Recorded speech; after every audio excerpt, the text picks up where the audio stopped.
Hello mga ka-crappy! So, ito na po yung tutorial kung paano ko ginagawa yung mga DIY packaging ko. So, alam naman natin na super mahal talaga kung bibili pa tayo ng mga pang-pack na ready-made na. Kaya nakaisip na lang ko na mag-DIY na lang, which is mas makakatipid po tayo. Don't worry po sa mga materials na gagamitin natin. Ilalagay ko po lahat dyan sa may yellow basket para hindi na kayo mahirapan maghanap. So, first na kailangan natin is itong plastic with adhesive for XL, photo paper, sticker paper, your business logo, satin ribbon, a stapler, and first na gagawin po natin is tutupiin lang natin yung ilalim ng plastic.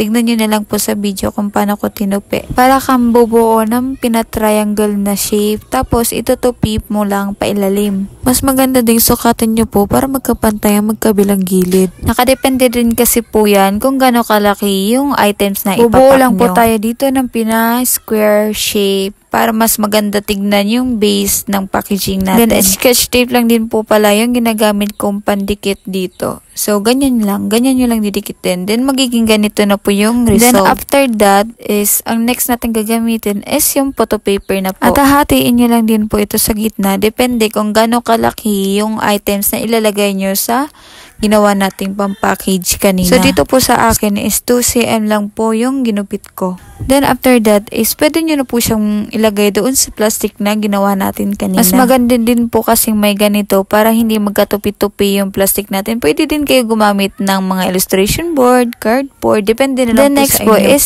ang itaas na party na naman. So, tutupiin lang din natin gaya ng ginawa natin kanina. Ito po yung process. So, tignan nyo na lang po kung paano ko siya tinutupi. Then, gagamitan nyo lang po ng stapler para i-secure na hindi siya bumuka ulit. Then, after that po is gugupitin na natin yung magkabilang dulo. Tignan nyo na lang po sa video. Kasi mas madaling maintindihan.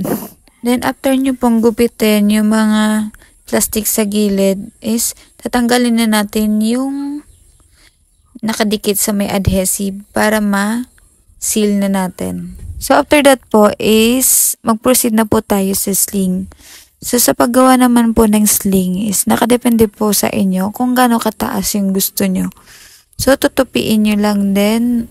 Gagawa lang kayo ng 2 piraso. Tapos, i-stapler na din natin sa may plastic. So, tingnan nyo po yung process paano ko ginawa. Yung size nga po pala ng ribbon na ginamit ko dito is 2 cm lang po. Pero pwede naman kayo gumamit din ng ibang size. Pero mas sa akin is mas maganda kasing gamitin tong 2 cm lang. Pagkatapos nyo makabit yung mga satin ribbon is kukunin nyo na po yung sticker paper. Ito yung ginagamit ko para mas secured at mas matibay yung packaging na ginawa natin. Gupitin nyo lang po siya ng pahaba. Depende po kung gaano kapal yung gusto nyong ilagay sa packaging nyo. Nakakatulong ito para mas maging secure at mas matibay yung ginawa natin.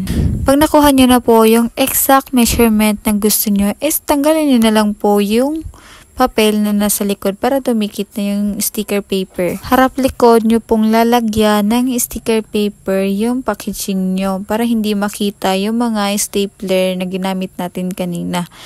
Then, for the last touch is ilalagay na po natin yung logo natin. Siyempre, importante pa sa business yung branding kasi dito ka talaga makikilala. Tchadan! Here, the final result po. So, ano pang hinihintay nyo? Gumawa na rin kayo. Happy crafty!